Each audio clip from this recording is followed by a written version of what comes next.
All right, it's time to move on to Buy, Rent, Burn, the segment of the podcast where we all pick a video game. We play them individually, and then we decide which of those three games we would personally buy, rent, or burn if given the chance. Up this week, Andy has selected Penguin Land for the Master System. This came out in 1987. Justin's gone with Strider for the NES. This was released in 1989. And I have gone with Captain Skyhawk, also for the NES. 1990, that one came out. So let's go back up, start at the top. Andy, why don't you tell us a little bit about Penguin Land? Okay, yeah. Penguin Land is a puzzle platformer, I would classify it as. You're a penguin on the moon, from what I gather of the very small amount of story that I've seen in it.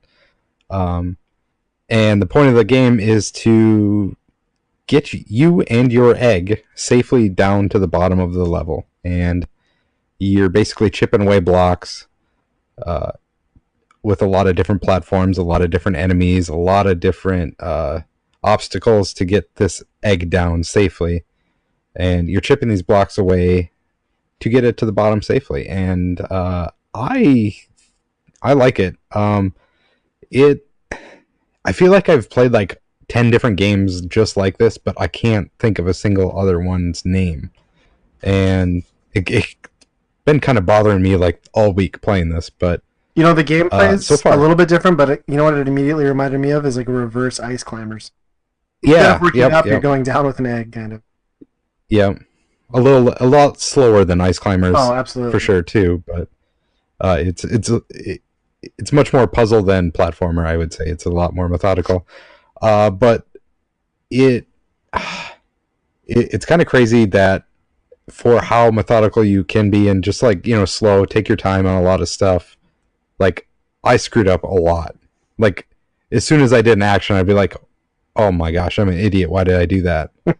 Because if your egg goes more than 2 or 3 spaces or something like that, it just shatters, and yeah, it's not good. You failed. And yeah, other than that, I don't know. I didn't play too far into the game, but because it's pretty similar. The enemies vary a little bit, but overall, I quite liked it. How about you? I think it was a decent game. One thing really annoyed me though, like if you leave the egg still for long enough, a bird comes by and it shits a brick on it. Yeah. Totally normal. Damn it, bird. Happens all the time. Right? Yeah. Like, that was probably the worst thing, because you're planning out your move and then all of a sudden this bird just flies by and destroys your plans. Yeah. And like, you're able to like jump on your egg And break it. and it kind of moves out of the way a little bit. Well, yeah, it depends on if there's a spot next to you. Yeah, I was going to say, I learned that lesson the hard way. Yep. I don't know, I think like visually it was a very well put together game. I just didn't enjoy the gameplay. Like, I found it extremely frustrating, and like it's one of those games where the only way to succeed is by failing multiple times. I'll be quite honest, like I kind of rage quit on this one. I tried it a few times. I never actually did successfully beat the first level because I just finally got to a point where I was like, I don't care what's beyond this. I turned it off. Maybe I didn't give it its time in the spotlight, but I didn't feel like I wanted to either, I guess. And I now hate penguins forever. If I see a penguin, I'm kicking it. Such a hypocrite. This game is exactly like SteamWorld Dig. I don't know what you're talking about. Totally like SteamWorld Dig. Except him. Except it's like also having, like in high school where they gave you that egg that you had to parent for a weekend and you had to take it into a mine and get to the bottom. Now that's a game. Somebody Yeah. developed that. Justin, how about Strider for the NES? Well, I guess it's like a side-scrolling, I don't know, action type fighting game. I had never played it prior to picking it. Figured to try it out. It's not a very great game. The layout of like the levels and stuff is kind of interesting. You have to figure your way back and forth, jumping platforms and whatnot. The enemy spawn is kind of frustrating with the ones that jump at you. You don't have a very good angle because they land like diagonal on you, and you can't attack them very good. Kind of bad game. Yeah, I mean, I'd say it's kind of like hack and slashy. It's almost like Ninja Gaiden if Ninja Gaiden required you to traverse back and forth and had half the move set that Ninja Gaiden has, I guess. I know like Strider's an arcade port. I think most people like and prefer the Genesis version, which is more like the arcade. The NES version's scaled down. I think, like for me, visually, it's pretty striking. I like that. I think it looks cool, especially that opening first level with like the lightning and thunder and everything. But yeah, it's just it's got that problem of early NES games of where like the objective and some of that is just so not clear. It's through trial and error that I've owned this game for a long time, not put a lot of time into it. I actually had to watch a walkthrough of it to realize that I needed to go back to the beginning of the very first stage to get back to read the data discs and figure out where to go next, which I guess isn't unusual for a game of this era. I didn't mind the gameplay. I thought it was just fine. It's just, it's kind of one of those games where you really got to plan out your attacks and then take the time to farm health. But yeah, I kind of got frustrated with it. It's not my favorite Capcom game. It kind of reminds me a lot of like Trojan, like those early Capcom games where they're just like really not that great. Yeah, it reminded me a lot like just kind of like the traversal and going places of and a lot of the art too is Bionic Commando. Yeah, that's a good comparison. I didn't realize you could get health back from killing enemies. Yeah, they drop like a pill, and then like because they respawn as soon as they go out of frame. Like I would just get to a spot where I knew they would come back, and I would just run in and out of frame time and time again until I got my health, because they just keep dropping crap. I should have done that. Yeah, that's the only way I got as far as I did. It does have like one of the best sound effects of an attack in any game. I love that. A swing or whatever when you're attacking. We're talking Wayne's World? Did you watch that movie instead of play Strider? Yeah. I feel like they designed that like this game and then the guy's like, "Hey Bill, how would you describe how this guy walks?" And they're like, it's so weird, isn't it? I guess he's got a stride." Yep, that's right, Bill. He's a strider. Yeah, it's a bizarre like walking stance and animation, that's for sure. Yeah. I don't know if anybody else did this too, but when I got to the Egypt level, I immediately walked left off the front of the train and fucking died. Because I didn't know. I thought that's the way I was supposed to go. And I was like, what the hell? What did I do wrong? Yeah. I mean, I could see where if I was a kid, I might have put the time into this to get a lot further, but I've played the other versions of Strider that I think are better.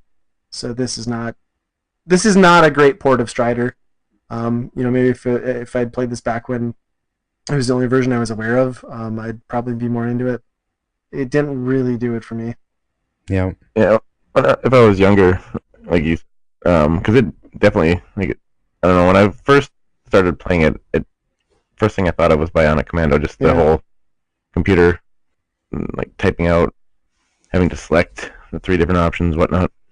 But I liked Bionic Commando when I was younger, and I think this game probably would have liked younger a little bit more, but right now it's not that great of yeah. I will say it almost kind of reminded me a little bit of 2. I know that like the gameplay style is a little bit different, but like I really like Codename Viper on the NES from Capcom, and that's a more brutal game to where like it's one-hit deaths and everything. And I used to sink, like I would just stick with it and sink like hours into progressing through that. So I think if I was in the right mind frame, like I could totally sit down with Strider and like really go through the game, but I don't know. I don't have the patience. I'm too old. My reflexes aren't good. I can't do it anymore. I was just gonna say I don't have the patience to play these type of games anymore. I agree. I'm not NES hard anymore. No, that's true. Like, I mean, even for me, like Contra, like is a game that I can't really put that much time into anymore, just because I'm not that good with the reflexes that game needs anymore. Even though it's widely considered it's a great game, I don't dispute that. Yeah. Yep, I agree. How about your game, Captain Skyhawk? All right. So Captain Skyhawk. So the reason I picked this is I think I did a video on my YouTube channel a while ago. It was like top 10, my top 10 games for the NES that are still under $10. Captain Skyhawk made it in that list for me, and then we had Cartridge Fun on, our guest from a couple episodes ago. I had met up with him, and he had done a video, like top 10 games he was thankful for on his YouTube channel, and Captain Skyhawk made it into that list, and I was like, that's so crazy, because like I love Captain Skyhawk. Nobody ever talks about it. You're the only other person I've heard say like what a great game you think that is, and it's kind of a hidden gem. So basically, like that's why I put it in the list. We had just talked about it, and I was like, damn it, I want to play Captain Skyhawk. So Captain Skyhawk, for those of you who don't know, it's a Milton Bradley game. Milton Bradley does not have a fantastic track record on the NES. And basically, it's kind of like this well, for the most part, the main game is an isometric airplane shooter. I think you're like in an F-15 or something. Oh, maybe not, though, because you can fly in outer space. So I don't know what the hell kind of airplane you're in. But anyway, you basically have, it's really cool because it's broken up into multiple stages. Each level's 3 stages. You take off from a runway. You get this isometric view. It kind of plays out like a more fleshed out version of like Zaxxon, where it's like pseudo 3D and isometric. There's depth up and down to the level, and you progress through that. You beat an end boss, and then it goes into an afterburner clone, essentially is what it is, and you're just dogfighting. And once you've completed that, you go into outer space, like you do with any airplane, totally natural, and then you dock with the International Space Station that for some reason has a door that's like the size of an envelope that spins in a freaking circle. And then you have to manage to land your plane, time it with the rotation of this little envelope slit, and go into dock the thing, which might be one of the most challenging pieces of the game. If you can keep your plane only going up and down, you're fine. If you accidentally tap left or right, though, you're in for a nightmare. And then, like, the cool thing is like if you dock successfully with this space station, you can pick your loadout, like upgrade your cannons. Always upgrade the cannon first; it's the most important. And then you fly off to the next mission, and you just sort of like rinse and repeat. There's little variations. There's some where like you have to drop a package into a hole on a level that just repeats until you get the packages delivered. So there's just kind of cool stuff like that. Really simple game. It's basically, I almost look at it as like 3 mini games strung together, and then it's repeated a dozen times, and that's the game. But I don't know. I've always like, my neighbor had this as a kid. I always liked it. The controls are a little bit loose. There's a lot of trial and error to it, and there's just some dumb luck, just with how the levels are designed and crashing into walls. But I don't know. It's just it's a very arcadey feeling game to me, and you can blow through it in like less than an hour. I think it's truly a hidden gem, like one of the last few hidden gems in the NES, because like nobody seems to talk about this game, and it is so cheap and a good amount of fun, at least to me. I don't know what you guys thought. Yeah, I mean, I had, when I was young and I had my NES, I think I only owned 3 games. That's the only ones that I remember. And it was Super Mario Duck Hunt, Trojan, and Captain Skyhawk. So I put a decent amount of time into this game when I was younger, and I liked it a lot back then. And returning to it, I like it almost as much. There's some things that are a little bit more annoying than back then, but overall, yeah, it totally holds up for me, at least for like a NES shooter. It varies enough to where there's a lot of obstacles, and I kind of like that you have walls that you can crash into, and you have to like maneuver this tube basically, instead of like a lot of shooters are just worry about the bullets and the enemies. This has like another layer on top of that. Yeah. And to me, it's got like some of the most iconic music. I mean, mostly just because I played it a bunch as a kid. Like that soundtrack, especially after like being the boss. Like, oh, I love that little jingle. Yeah. Like, it's just such great music. Yeah.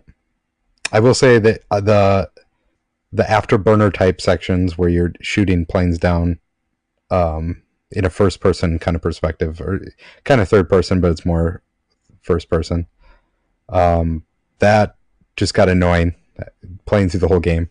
Those were the ones that I just didn't. Yeah. They just go on for too long, and I was just ready to be done with those. I always found myself like hitting those like every other one I'd hit like randomly, and I'd be like on my very last life from that continue set. I'm like, all right, I just got to make it through, just got to avoid the fire, and like I'd get hit down like right away. Damn it, I'm continuing in this crap. Yep. Yeah, I agree. Those don't hold up well. They kind of become more of like a test in like avoiding things than actually playing. Right. Yeah. Yeah. And I had the same thought of like, why would you build a space station that rotates like that? Like, especially like when if you miss and the plane blows up directly on your space station, that can't be Right. ideal at all.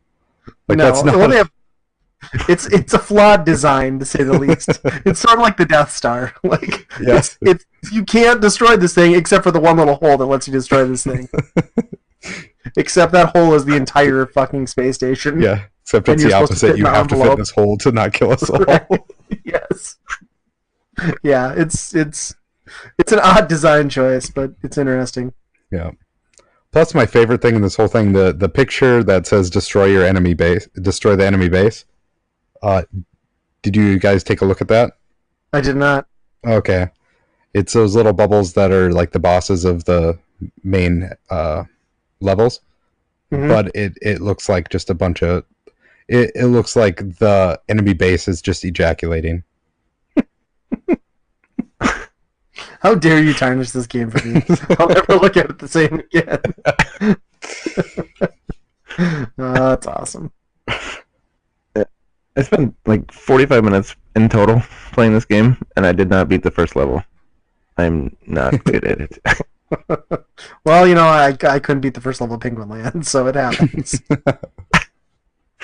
I don't know. I struggled real bad with the walls, and I found it easier just to avoid the enemies. But there gets to be a point where you can't do that either. And yeah, I couldn't beat the first level of this game. I gave up after about 45 minutes.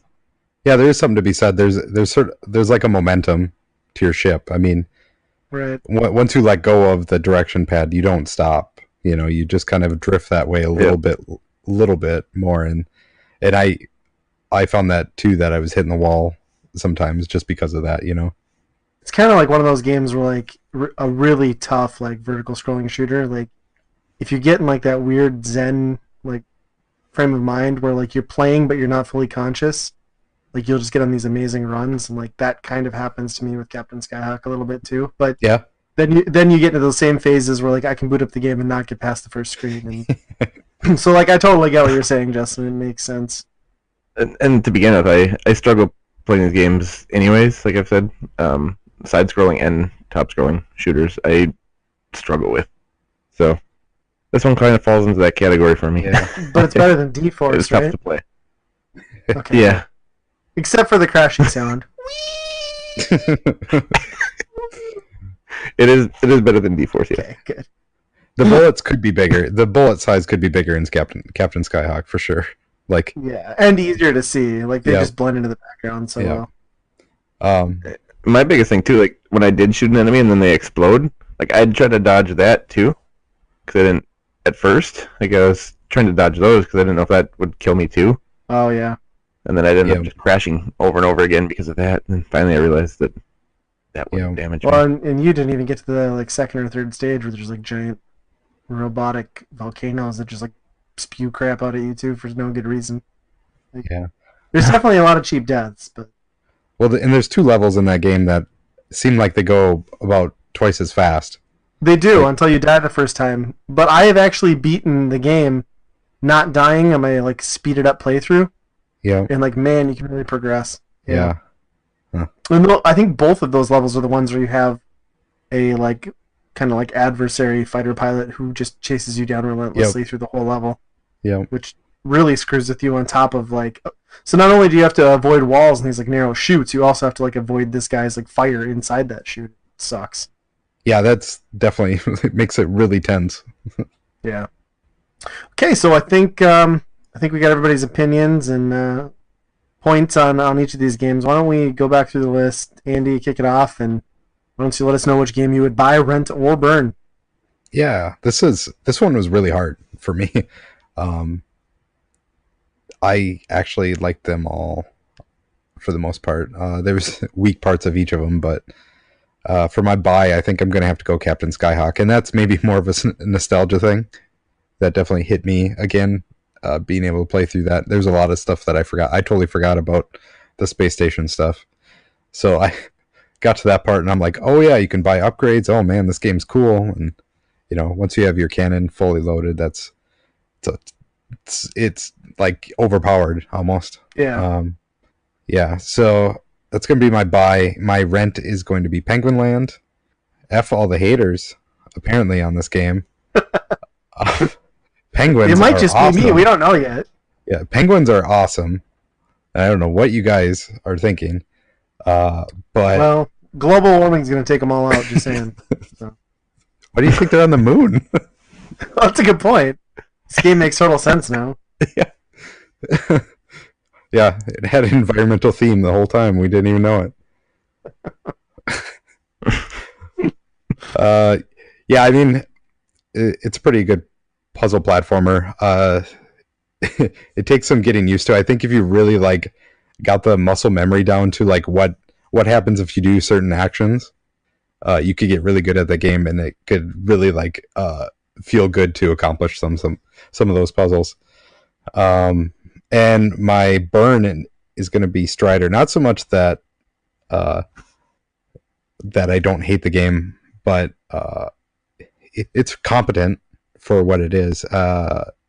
It's probably one on the higher end of action games, I would say, on the NES, for me at least. Like I said, it's got that perfect amount of being able to attack a lot, and the range with a close weapon like that. So a lot of those games really screw that up, and Strider does it right for me. But yeah, it's not a hate like I have for something like Bionic Commando, but it unfortunately with this list it's going to be the burn. You're burning Strider and you hate Bionic Commando. We just lost half our followers. You're not real gamers. Yeah. Forget Capcom. Milton Bradley's where it's at. Exactly. We are the worst podcast ever. It's awesome. Justin, how about you? Well, I haven't really said much as far as to let you guys know, I don't think, what my picks are going to be. My buy is actually going to be Penguin Land. Yeah. Oh my god, do you have a sound effect, like an air horn thing you can play burp, burp, burp, right now? Just trolling? Give me that batter up one. It's a decently fun game. It's one of those games that you can sit down and just play for a little bit and get really frustrated with really quick. But I did enjoy it when I went back and played it the second time. I spent probably 15 minutes playing it the first time, and I was beyond frustrated. I actually was planning on going through and playing the whole list the other day, and I spent 15 minutes on that, and I was like, fuck this, I'm done. You started off with Penguin Land, walked away? And then, I'm done, I'll do these another day.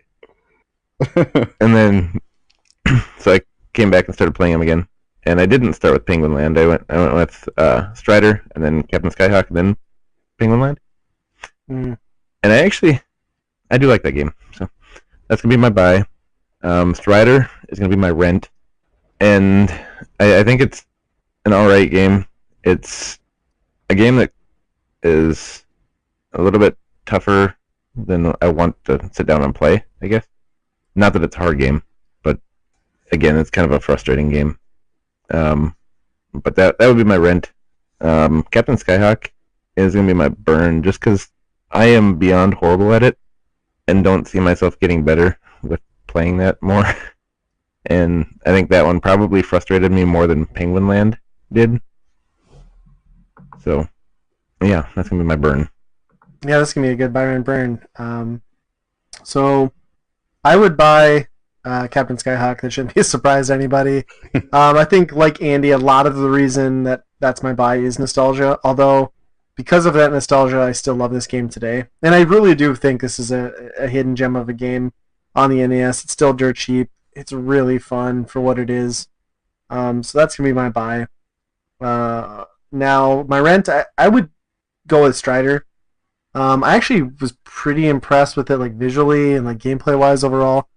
I think it didn't resonate with me too much because I didn't have any experience with it back in the day. But this would totally be one of those games that you would talk about like tips and tricks and like how to progress like on the playground back in the day. And I think if I had had that experience, this game would be maybe my buy on the list. And I think I'm probably, when I find the time, I'm going to sit down and like play this through proper and actually complete Strider, because I think it's good enough to justify that, and I think that's why it fits on the rent for me. And I'm going to burn Penguin Land, and I hate those fucking penguins. I hate this game. I don't want to see an egg for like 6 months.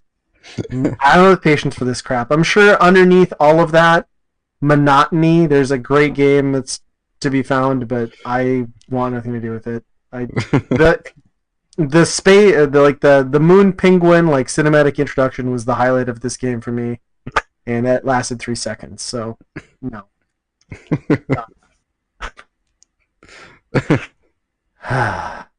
But at least the birds shit bricks. So I do shit brick. got that.